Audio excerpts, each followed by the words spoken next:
Hari ini saya akan sharing kepada saudara satu hal yang remeh-temeh sekali kelihatannya. Tapi hal yang remeh-temeh ini telah berulang kali menjadi kegagalan kita di dalam menghidupi iman Kristen kita.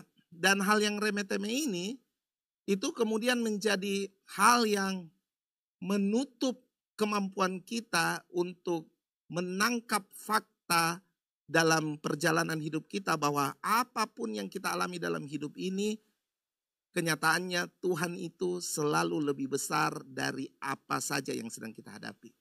Tuhan itu selalu lebih besar. Dan hal yang saya mau sharing kepada saudara itu adalah mengucap syukur. Sama-sama katakan mengucap syukur. Mengucap syukur. Mengucap syukur itu adalah hal yang remeh sekali sebenarnya. Itu remeh sekali. Hal yang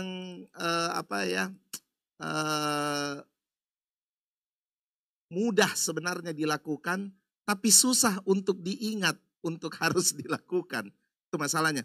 Tapi saya telah melihat bahwa ketidakmampuan kita untuk mengucap syukur telah menutup banyak potensi ilahi dalam hidup kita. Itu yang pertama.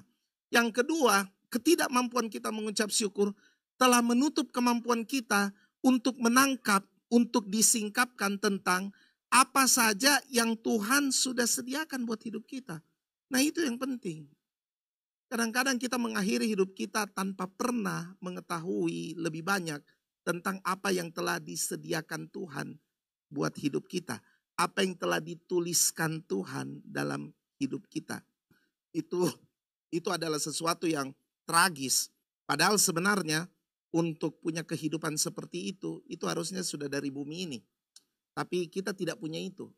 Nah, dari berbagai macam hal yang telah kita buat, yang telah membuat kita gagal mengalami hal tersebut adalah karena kita memang tidak mengucap syukur. Yang ketiga, saudara, kalau saudara tidak mengucap syukur, maka saudara akan mudah sekali mengeluh tentunya. Itu hal ketiga. Saudara akan mudah sekali mengeluh. Dan kita, baik secara sadar maupun tidak sadar, telah mensubstitusi keharusan kita untuk mengucap syukur. Kita substitusi itu dengan pengeluhan. Dan kita memang lebih enjoy mengeluh, kita lebih suka mengeluh. Kita menikmati mengeluh. Dan kemudian hidup kita akan selalu penuh dengan keluhan.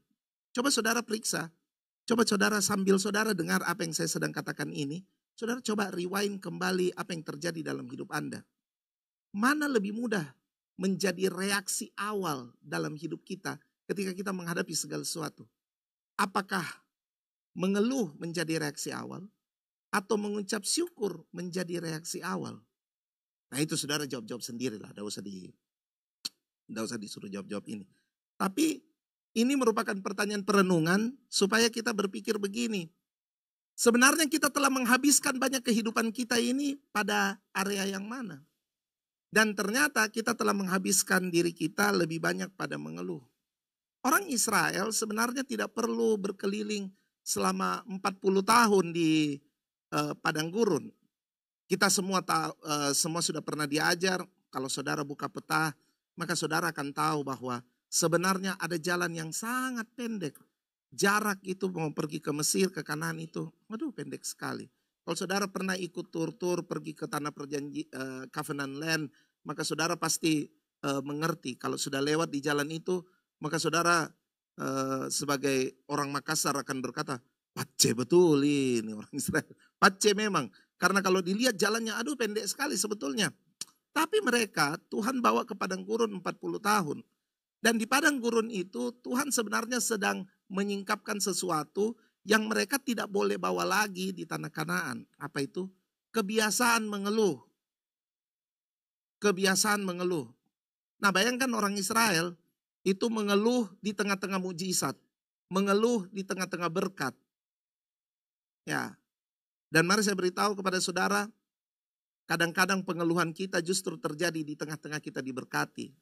Cuma masalahnya begini, saking mengeluhnya kita tidak sadar kalau kita diberkati. Kita mengeluh saja, kita senang sekali mengeluh. Nah itu adalah 3 hal yang melatar belakangi kenapa mengucap syukur itu menjadi sesuatu yang penting. Nah, saya akan bagi kepada saudara beberapa fakta tentang mengucap syukur ini. Jadi ini sebenarnya cuma permainan-permainan kata, asal kata dari mengucap syukur. Tapi saya berharap dari asal kata ini sebenarnya kita tahu akarnya mengucap syukur itu apa dan mengapa mengucap syukur itu penting. Kata mengucap syukur yang pertama itu kalau saudara lihat di bahasa aslinya itu dipakai kata yadau. Yadau itu sebenarnya punya arti sama dengan kata yadah. Kita semua tahu yadah itu penyembahan sebenarnya, ibadah, penyembahan. Tapi untuk kata yadau ini dia juga masuk sebagai pengucapan mengucap syukur. Tapi mengucap syukur seperti apa? Yadau ternyata punya pengertian begini. Mengucap syukur itu dalam konteks bahwa mereka mengaku. Mereka confess, mereka mengakui Tuhan. Itu kata mengucap syukur yang pertama. Kalau saudara buka dalam Kejadian pasal 25, Kejadian pasal 25, ayat pokok yang saya mau baca pada saudara itu ayat 35, tapi sebenarnya isinya itu ayat 31 sampai ya tentunya sampai ayat 35.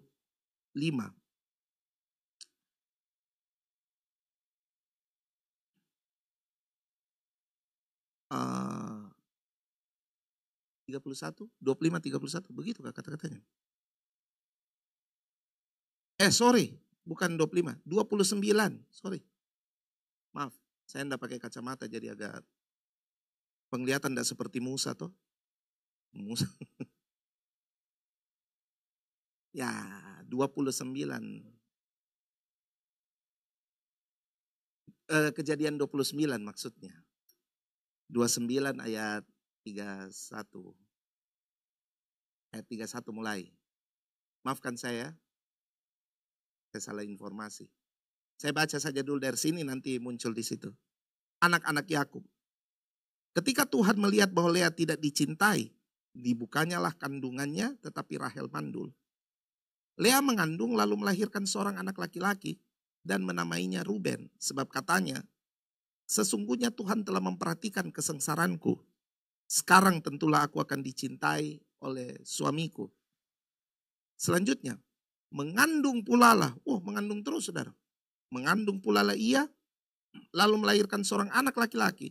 Maka ia berkata, sesungguhnya Tuhan telah mendengar bahwa aku tidak dicintai.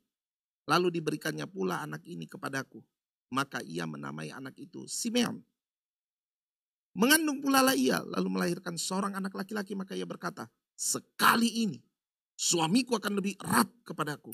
Karena aku telah melahirkan 3 anak laki-laki baginya. Itulah sebabnya ia menamai anak itu Lewi. Mengandung pulalah ia, lalu melahirkan seorang anak laki-laki. Maka ia berkata, sekali ini aku akan bersyukur kepada Tuhan.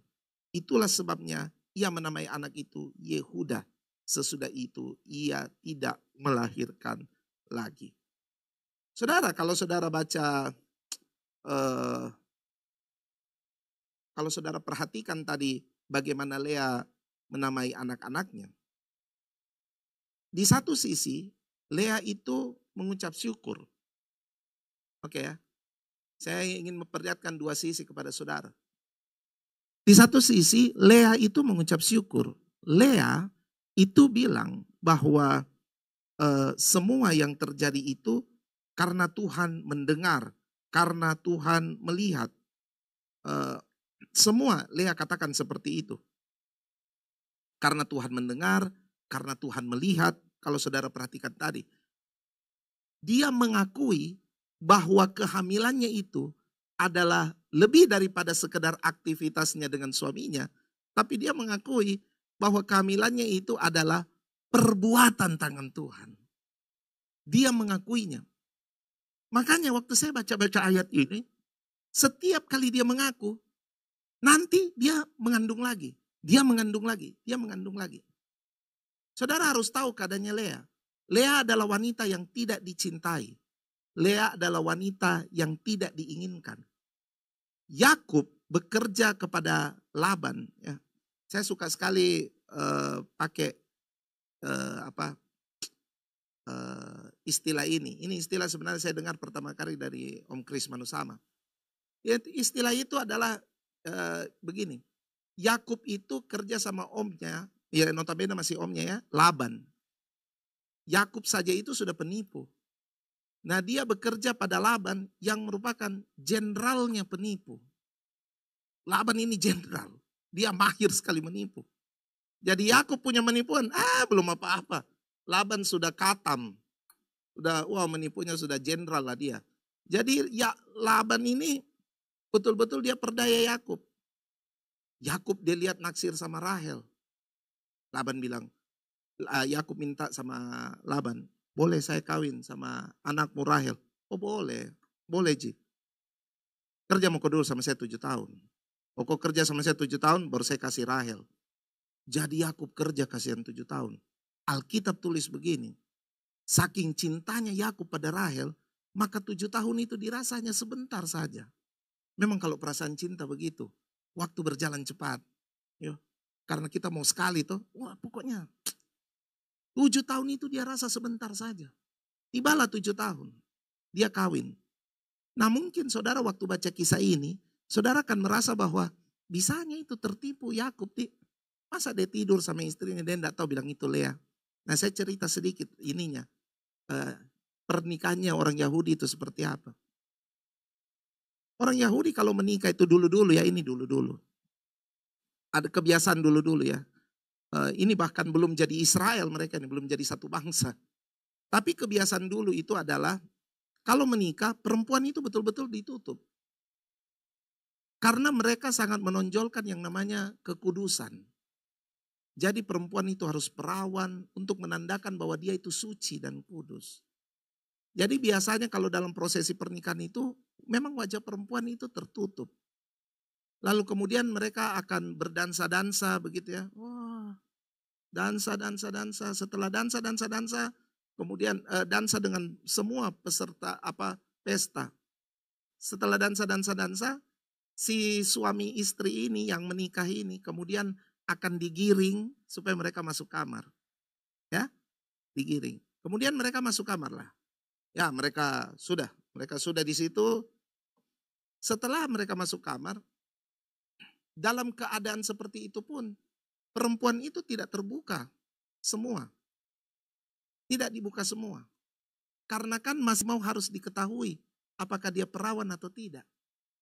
Sebab begini, kalau kedapatan tidak perawan, maka perempuan ini tidak akan diterima oleh kaum laki-laki. Karena dianggap sudah cacat. Jadi waktu pun di kamar itu perempuan tidak sepenuhnya terbuka. Wajahnya tetap tertutup. Jadi kemudian setelah mereka melakukan ya beraktivitas, lalu kemudian keluarlah kamar mereka. Setelah keluar kamar, kaum keluarga akan datang di kamar tersebut. Kaum keluarga datang untuk mengecek apakah ada noda darah. Kalau ada noda darahnya, baru mereka bersuka cita. Sah. Ternyata memang tahu, kudus tahu. Ya. Kalau tidak ada noda darahnya, itu masalah lagi kan, masalah baru. Jadi memang Yakub tidak tahu kalau itu Lea. Dia tidak tahu. Nanti setelah semua sudah dikonfirm, oke, mantap semua. Baru dibuka, seret. What? Saya? Aduh, bagaimana ini? Alkitab kasih tahu bahwa Lea itu matanya tidak bagus. Kalau saudara, saya baca literatur, dibilang Lea itu punya mata, ya kalau pakai bahasa Indonesia yang sangat sopan ya, dibilang matanya tidak berseri. Tapi dibilang matanya itu kurang lebih apa ya? Saudara, apa bahasa Makassarnya nih, picek? Bindo di apa kan? Pico. Something like that lah. Pokoknya matanya tidak bagus. Ya, Anda dan saya kan ini makhluk visual. Ya toh? Semua itu dinilai dari mata. Begitu di pandangan matanya kita itu sudah tidak sempurna, ya kita mau bikin apa? Lah Yakub ini laki-laki muda yang masih punya hasrat bagus. Begitu dia lihat dia punya calon istri, ya ampun. Dia memang tidak cinta lah. Dia memang tidak cinta. Ya waktu itu Yakub belum mengukur bilang apakah Lea penuh dengan karakter ilahi. Ada karakter-karakter ilahi. Pokoknya dilihat matanya, aduh Tuhan, tidak mantap ini. Lalu Yakub komplain lah sama Laban. Laban, kenapa ini? Laban bilang, oh ya namanya jenderal toh. Jenderal kan banyak dia punya putar-putar balik. Jadi jenderal bilang, begini Yakub. Di kita punya daerah ini tidak ada kebiasaan itu adik dulu baru kakak. Jadi kalau kau mau ambil adik, kau ambil kakaknya dulu. Laban juga pintar kan, dia tahu siapa yang mau kawin ini Lea. Jadi dia jebaklah si Yakub. Begitu nih dulu. Begini saja Yakub, kalau kau mau Rahel, kau kerja 7 tahun lagi. Tapi kalau kau memang janji mau kerja 7 tahun lagi, langsung Rahel saya kasih. Asal kau memang betul-betul kerja 7 tahun. Oke, saya kerja 7 tahun. Langsung dikasih Rahel. Jadi Rahel sudah tidak tunggu 7 tahun lagi. Dia langsung kawini Rahel. Begitu Yakub kawini Rahel, Alkitab memang kasih tahu bahwa Yakub lebih mencintai Rahel daripada Lea. Dan memang awalnya kan memang begitu. Yakub jatuh cintanya sama Rahel, bukan sama Lea. Jadi saudara sudah bisa mengerti ya, Lea wanita yang tidak dicintai. Saya berdoa saudara, kalau ada saudara hari ini duduk di sini, saudara tidak perlu wanita. Saudara bisa siapa saja. Kalau saudara merasa tidak dicintai oleh siapa saja. Tidak dicintai oleh pasangan Anda. Tidak dicintai oleh orang tua Anda. Tidak bakal dihitung oleh keluarga besar Anda. Anda itu di golongan keluarga besar kayak benalu. Tapi saya mau bilang pada saudara, kalau saudara mengucap syukur, keadaan saudara berubah. Ya, I mean it. Kalau saudara mengucap syukur, keadaan saudara berubah. Mungkin saudara waktu dengar ini, saudara akan bilang, Bapak Pendeta terlalu memudahkan. Enggak. Memang begitu faktanya. Nah mari lihat Lea. Waktu dia mengucap syukur, dia sadar bahwa ini semua adalah perbuatan tangan Tuhan. Dia tahu banget bahwa dia tidak dicintai. Tapi dia cuma tahu begini, saya mungkin tidak dicintai oleh suamiku, tapi masih ada dia yang akan berbuat adil. Dia mengakui Tuhan. Nah cuma begini saudara, ketika dia mengakui, dia bagus, dia mengakui Tuhan. Tetapi coba lihat bagaimana dia menamai anaknya. Semua itu untuk menyatakan eksistensi dirinya. Rupanya Tuhan proses dia. Sekalipun Tuhan tetap berkati. Lihat ya. Mulai dari dia melahirkan Ruben. Sesungguhnya Tuhan telah memperhatikan kesengsaraanku. Oke. Dia mengucap syukur, dia tahu bahwa itu semua perbuatan tangan Tuhan. Tapi perbuatan tangan Tuhan yang masih sekitar tentang bagaimana dia mencoba mendeklarasikan bahwa saya ini yang menjadi pemenang dalam peristiwa kehidupan ini. Tuhan memperhatikan kesengsaraanku. Lalu ketika dia mengandung Simeon, dia bilang, Tuhan telah mendengar saya. Ya kan? Lalu ketika dia mengandung Lewi, dia bilang, pasti suami saya akan lebih mencintai saya. Wow, kalau saudara lihat ini, dia memang dia memang kejar cintanya suaminya. Tapi lucu waktu dia mengandung Yehuda. Waktu dia mengandung Yehuda, ini yang dia bilang, pure thanksgiving. Murni mengucap syukur. Dia cuma bilang begini, sekali ini aku akan bersyukur kepada Tuhan. Ku mau selalu. Saudara sadar gak waktu nyanyi itu lagu? Selalu loh. Ku mau selalu mengeluh. Selalu mengeluh. Ku mau selalu bersyukur. Selalu bersyukur. Kau Tuhan yang setia. Yang selalu menopang. Mari saya beritahu pada saudara. Kalau saudara mau melihat Tuhan Kalau saudara mau mengalami fakta bahwa Tuhan selalu menopang saudara, maka untuk membuka mata saudara pada fakta tersebut, saudara harus selalu mengucap syukur.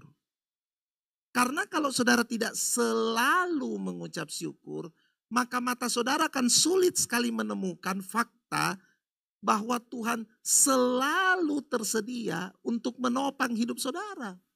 Yang ada adalah saudara akan selalu merasa ditinggalkan oleh Tuhan. Selalu merasa sendiri.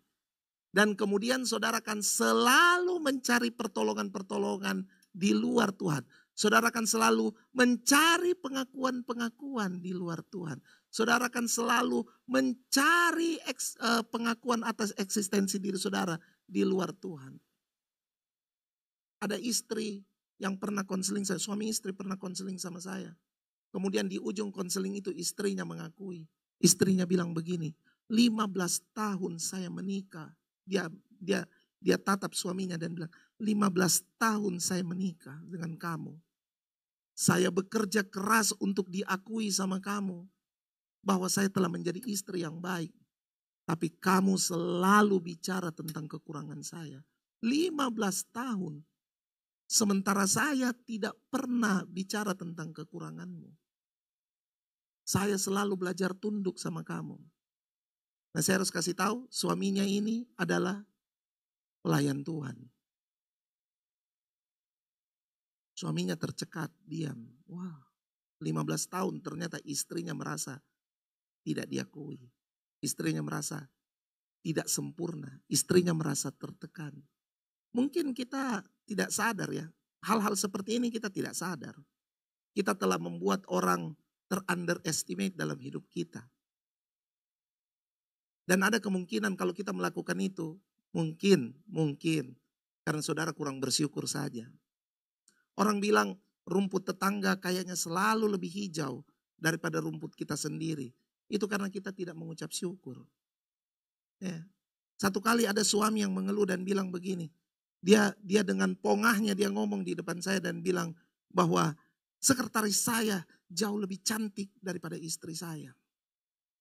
Itulah sebabnya saya selalu senang kalau pergi kemana-mana saya selalu pergi dengan sekretaris saya. Malu saya bawa istri saya, Pak. Kalau mau bertemu dengan kolega-kolega atau pergi pesta, malu saya bawa istri saya. Istri saya tuh aduh udah segar, udah apa. Terus saya bilang begini, nah kesalahannya di kamu. Kamu yang kurang rawat istrimu. Kalau kamu rawat istrimu, mungkin dia bisa lebih cantik dari sekretarismu. Apakah kamu sedang merawat sekretarismu? Dia langsung diam. Ya kalau diam kan ya sudahlah, kita tidak usah terlalu berasumsi kan. Cukup kita selesai dengan peristiwa ini, dia diam, sudah. Saya kalau dalam hal-hal begitu kadang-kadang mulut saya suka langsung. Tapi yang saya mau katakan pada saudara, kadang-kadang kita punya kekecewaan hidup, hambatan-hambatan kehidupan, masalah-masalah kehidupan. Sebenarnya karena apa? Karena kita tidak mengucap syukur. Ini mengucap syukur yang pertama. Kamu harus mengakui Tuhan sebagai faktor utama yang membuat hidup Anda, yang membuat kehidupan Anda itu mengalami jawaban dan berkat-berkat Tuhan. Ya, akui itu, akui. Kamu harus akui. Terima kasih untuk bisnisku yang selama ini berjalan baik. Terima kasih untuk keluarga. Saya tahu ini pekerjaan Tuhan. Terima kasih untuk anak-anakku sejauh ini mereka begini. Saya tahu itu adalah perbuatan tangan Tuhan. Saudara harus mengakui Tuhan. Karena itu adalah pengucapan syukur. Begitu Yehuda, lahir Yehuda. Lea langsung bilang gini. Lea tidak punya kata-kata lain. Lea cuma bilang gini. Aku bersyukur kepada Tuhan. Tahukah saudara apa yang terjadi kepada Yehuda? Kejadian 49 ayat 10. Kejadian 49 ayat 10 dikatakan tongkat kerajaan tidak akan beranjak dari Yehuda ataupun lambang pemerintahan dari antara kakinya sampai dia datang yang berhak atasnya, maka kepadanya akan takluk bangsa-bangsa. Ia akan menambatkan keledainya pada pohon anggur dan anak keledainya pada pohon anggur pilihan. Ia akan mencuci pakaiannya dengan anggur dan bajunya dengan darah buah anggur. Matanya akan merah karena anggur dan giginya akan putih karena susu. Tongkat kerajaan tidak akan pernah lepas dari Yehuda. Mengapa bisa seperti itu? Karena mamanya mengaku. Mamanya bilang, saya mau bilang apa lagi? Saya cuma bilang apa? Thank you Lord. Saya mengakui ini pekerjaan tanganmu. Saya mengucap syukur. Dan lihat yang terjadi pada Yehuda. Kalau saudara baca silsilah Yesus, dari Yehuda inilah turun Yesus Kristus. Ya. Kemudian Yesus itu berasal dari suku mana? Suku Yehuda. Yesus kemudian dikenal sebagai apa? Singa dari Yehuda. Haleluya. Itu karena apa? Karena ada orang yang membidani kejadian Yehuda dengan apa? Saya mengucap syukur kepadamu Tuhan. Amin. Saudara tidak sangka apa yang mengucap syukur bisa lakukan pada saudara. Yang kedua tentang mengucap syukur ini, dalam bahasa yang lain itu ditemukan masih dalam bahasa Ibrani, mengucap syukur itu juga pakai kata ainesis. Ainesis ini mungkin tidak terlalu akrab di telinga, tapi kebanyakan orang Kristen akrab dengan kata ini. Ainesis itu tehila. Nah, orang banyak akrab dengan kata tehila. Apa itu ainesis atau tehila? Ainesis atau tehila cuma mau bilang begini. Syukur yang dinaikkan sebagai persembahan. Nah mari saya beritahu kepada saudara terminologi persembahan. Terminologi persembahan itu selalu sakit. Saya ulang. Terminologi persembahan itu selalu sakit. Karena sakitnya itu adalah ini. Persembahan itu kita berikan yang terbaik yang kita punya kepada dia yang kita persembahkan. Jadi yang dipersembahkan itu mendapatkan yang terbaik dari kita. Tentu kita tahu memberi yang terbaik dari kita itu prosesnya sakit. Kita tidak suka. Makanya kita lebih memilih memberi. Sesungguhnya orang Kristen, iman kekristenan tidak pernah mengajarkan kita sebagai orang yang harus memberi. Enggak. Begitu Yesus datang ke dunia ini, Yesus menyempurnakan kabar tentang memberi. Kita sudah tidak diajar memberi lagi, tapi kita diajar apa? Berkorban. Dan berkorban ini adalah akar dari persembahan. Kalau saudara mempersembahkan sesuatu, pastikan bahwa ada nilai pengorbanan di dalamnya. Kalau tidak punya nilai pengorbanan, maka saudara cuma memberi. Sejak Yesus mati di kayu salib, dia telah memberikan jejak kepada setiap orang Kristen. Bahwa kalau kamu beriman kepadaku, kamu bukan cuma memberi, kamu harus berkorban. Kalau Anda berkorban, Anda pasti memberi. Kalau Anda memberi, belum tentu Anda berkorban. Saya bisa memberi ya tanpa perlu berkorban. Ya kan? Saya minimalisasi rasa sakit saya. Tapi kalau saudara berkorban, saudara pasti memberi. Sama seperti Yesus. Ibrani 13 ayat 15 berkata, sebab itu marilah kita oleh dia senantiasa mempersembahkan. Mempersembahkan korban syukur kepada Allah. Dan persembahan itu adalah ucapan bibir yang memuliakan namanya. Saya baru kehilangan kakak ipar saya.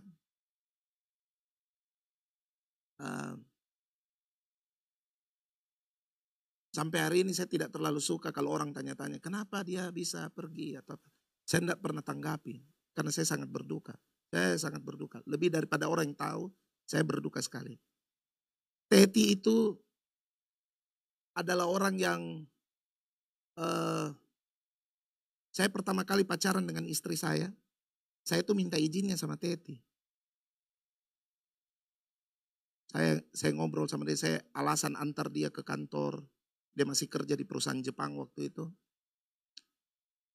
Saya antar dia naik motor gitu. Saya bilang, Tet, saya antar muko. Saya antar. Sementara di motor baru saya bilang, saya jadian sama itu. Kemudian pembicaraan berlanjut, saya ajak dia malam-malam kita pergi ke pantai cerita. Dia pribadi yang sangat rendah hati.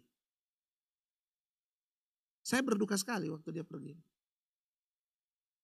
Pertama kali saya temukan dia meninggal, saya malah lagi minta sama Tuhan, bilang, bersuara sama saya Tuhan, kalau saya bisa, kalau kau suruh saya bangkitkan dia, saya bangkit. Saya minta tolong sama Tuhan.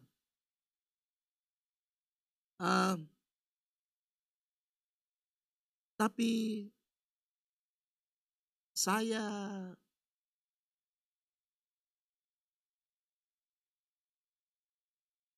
Tuhan tidak bicara soal saya harus berdoa bangkitkan dia, enggak. Tapi yang Tuhan bicara sama saya itu adalah, saya mau dengar dari mulutmu dan kamu tetap mengucap syukur. Wah, itu ya tidak mudah. Tidak mudah. Tapi pelan-pelan saya bilang sama Tuhan, Engkau baik Tuhan. Engkau baik. Saya mengucap syukur. Engkau baik. Pedis. Tapi saya tahu itu yang harus saya katakan. Tuhan tuntut saya dari mulutku untuk mengucap syukur. Saya dengar istrinya menangis. Istrinya memang menangis, begitu berduka. Tapi yang saya senang ketika dia menangis, di akhir dari setiap tangisannya, Sonya selalu bilang, Tuhan baik, Tuhan baik, Tuhan baik. Itu kata-kata sederhana, saudara. Tapi tidak mudah untuk dikatakan pada musim-musim tertentu. Tuhan baik. Saya mengerti kemudian bahwa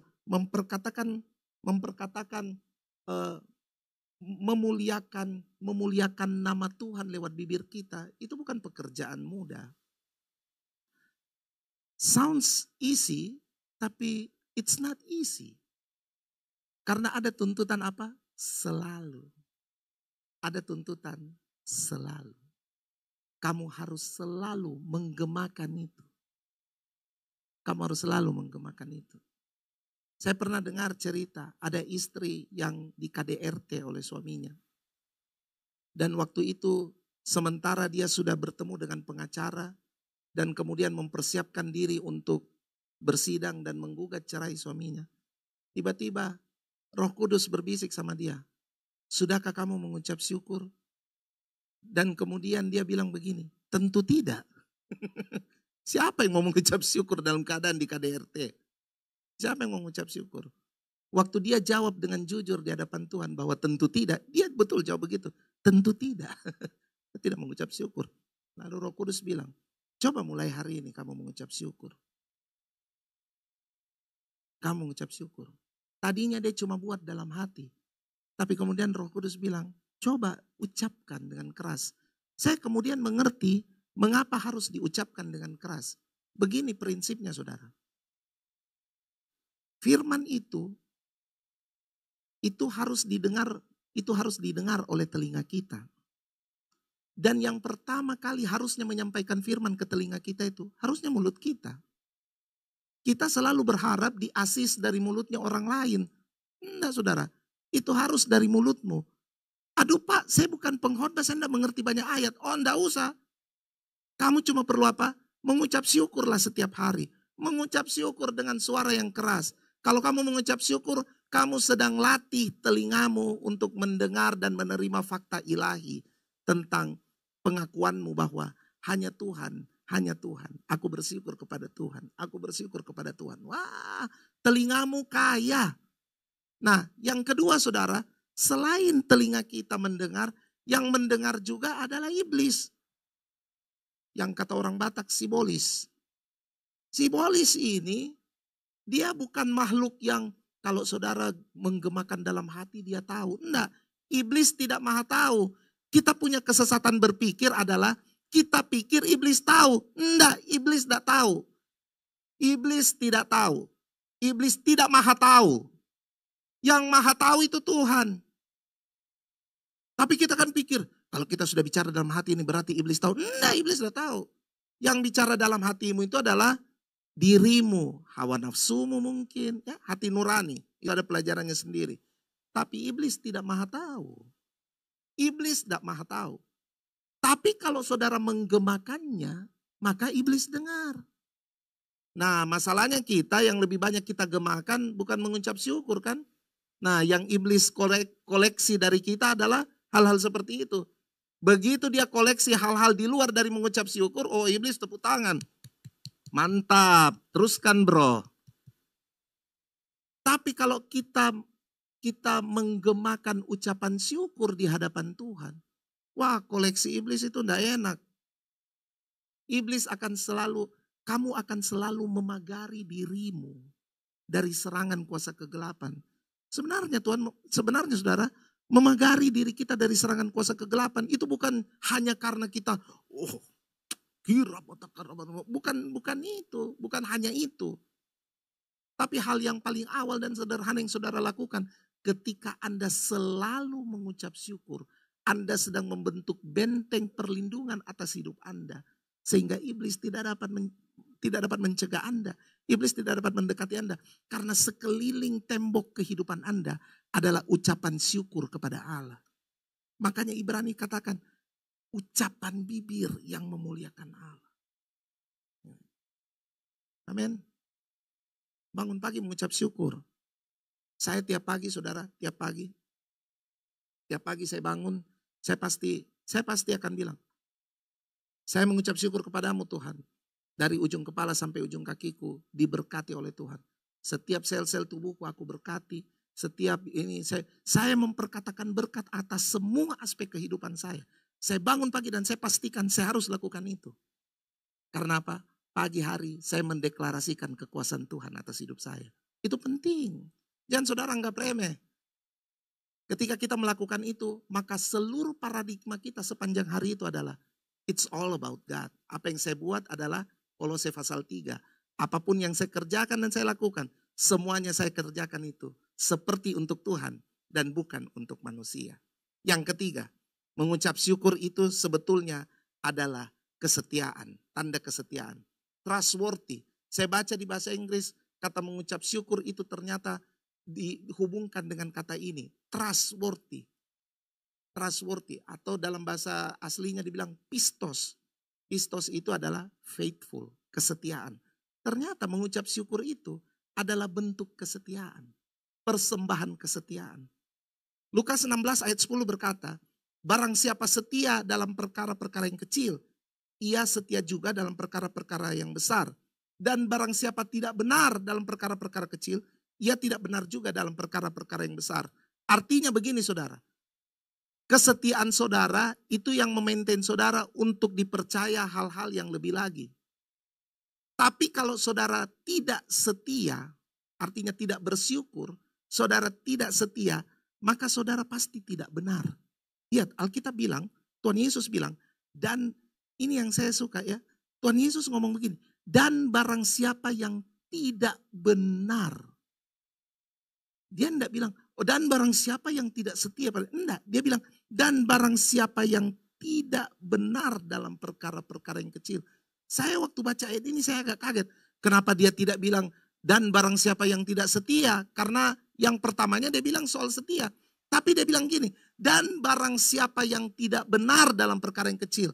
Ternyata saudara, kalau saudara tidak setia, dalam arti saudara tidak mengucap syukur di dalam kesetiaan saudara pada perkara yang kecil, maka saudara dipastikan tidak akan benar dalam segala perkara.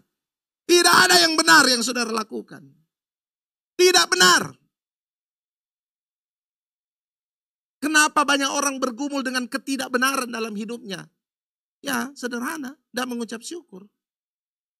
Tidak mengucap syukur.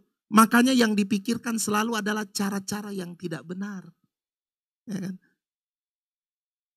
Saya pikir Yusuf waktu digoda sama istri Potifar, dia bisa memikirkan alternatif cara yang tidak benar kan. Dia bisa saja berpikir bahwa, oh saya layani saja nih istrinya Potifar. Kalau saya layani istrinya Potifar, maka pasti istrinya Potifar ini akan menjadi jalan buat saya untuk saya bisa berkarir. Dia bisa mungkin kasih masuk-masuk saya di mana, dia tolong saya. Baguslah saya jadi gula-gulanya istrinya Potifar. Ini akan menggenapi mimpi saya bahwa nanti saudara-saudara saya akan tunduk, sujud menyembah saya. Oh mantap, lebih cepat, lebih baik. Untungnya Yusuf tidak berpikir begitu. Dia memilih mengucap syukur di dalam kesetiaannya pada perkara yang kecil. Kemudian dia jadi benar dalam perkara-perkara yang besar. Saya suka itu. Dia jadi benar. Saudara, jangan berharap pada perkara besarnya. Tapi berharaplah bahwa ketika saudara dapat itu, karena saudara telah menjadi benar. Saudara telah punya sikap yang benar. Yang terakhir adalah ternyata mengucap syukur itu adalah grace, anugerah. Mengucap syukur itu ternyata kasih karunia. Mengucap syukur itu ternyata pernyataan kasih karunia. Setiap kali saudara mengucap syukur, saudara sebenarnya sedang bilang kepada Tuhan begini. Saya mempersilahkanmu, saya memberikan ruang kepadamu untuk mengulang lagi kesetiaanmu dalam hidupku. Kenapa kalau saudara ulang tahun, saudara harus mengucap syukur? Karena sebenarnya ketika kita berulang tahun, kita sedang bilang begini kepada Tuhan. Tuhan, ulangi lagi kesetiaanmu dalam hidupku. Ulangi lagi. Saya kalau bilang selamat ulang tahun sekarang, saya tidak suka pakai HBD, HBD. Apa itu HBD? HBD. Apa itu? Saya suka bilang begini, selamat baru kata ulangnya saya kasih huruf besar semua. Selamat ulang tahun. Bermakna sekali tuh. Saya menemukan revelasi itu ketika, bukan saya menemukan, Roh Kudus kasih revelasi itu kepada saya. Saya ingat itu, tapi saya lupa tahunnya kapan. Tapi waktu itu Pak Gembala ulang tahun. Jadi kami ingat waktu itu kami di sini semua, jadi kursinya melingkar. Saya lupa itu tahun berapa. Terus Pak Gembala itu duduk di sini, saya di situ. Terus kami semua itu disuruh, kita semua yang hadir itu disuruh dikasih kesempatan untuk sampaikan selamat dan speak blessing buat Pak Gembala. Nah saya ingat waktu saya duduk di situ, tiba-tiba Roh Kudus ajar saya tentang kata ulang. Tiba-tiba Roh Kudus bilang gini, kamu tahu tak betapa dahsyatnya itu kata ulang tahun. Wah, apa itu Tuhan? Lalu Roh Kudus kasih tahu saya begini. Kata ulang itu kata kasih karunia. Berarti ada kata kesempatan. Dan kesempatan itu tidak pernah datang dari effort manusia sebetulnya. Kesempatan itu murni datang karena kedaulatanku. Wah, waktu saya dengar itu saya bilang, wah mantap. Begitu saya ditunjuk, bilang, ya Dance silahkan. Saya berdiri dan saya bilang, selamat ulang tahun Pak Lau. Saya berdoa supaya hidup Pak Lau itu berulang-ulang kasih karunia Tuhan terjadi atas hidup itu. Wah itu pewahyuan buat saya. Waktu saya mengucapkan itu sebenarnya bukan cuma speak blessing buat Pak Gembala, tapi itu juga buat saya. Wah ini kata-kata baru, saya tidak pernah punya pemikiran itu sebelumnya. Tapi mari saya beritahu kepada saudara, ketika saudara mengucap syukur, saudara sedang menyediakan hidup saudara untuk bilang sama Tuhan, ulangi lagi dong Tuhan. Ulangi lagi dong Tuhan. Ulangi lagi kesempatan. Ulangi lagi kepercayaanmu. Ulangi lagi panggilanmu. Ulangi lagi kesempatan-kesempatan untuk pekerjaan-pekerjaan yang baik. Ulangi lagi Tuhan. Tolong saya supaya saya masih punya kesempatan untuk dapat ulangan itu. Saya tutup dengan statement ini. Ini statement penting. Mengucap syukur sesungguhnya adalah tindakan kita mempertemukan waktu Allah dan waktu manusia. Waktu Allah itu dalam bahasa aslinya itu dipakai kata aionios. Aionios itu artinya kekal. Ya kan? Allah itu dari awal sampai akhir. Dia adalah alfa dan omega. Dia kekal. Dia tidak bisa dibatasi dengan waktu. Itu aionios. Waktu manusia itu kronos. Jadi dia berdasarkan susunan-susunan. Dari kata kronos kita ketemu kata kronologi. Ya kan? Kronos. Itu waktu manusia. Manusia tidak bisa mundur ke belakang. Tidak bisa. Karena dia punya waktu kronologi. Tersusun dan mengarah ke depan. Bayangkan ini. Lalu kemudian yang kata yang selalu kita dengar tentang waktu adalah kata kairos. Kita semua salah mengira tentang kairos. Kita berpikir kairos itu waktu Tuhan. Bukan saudara.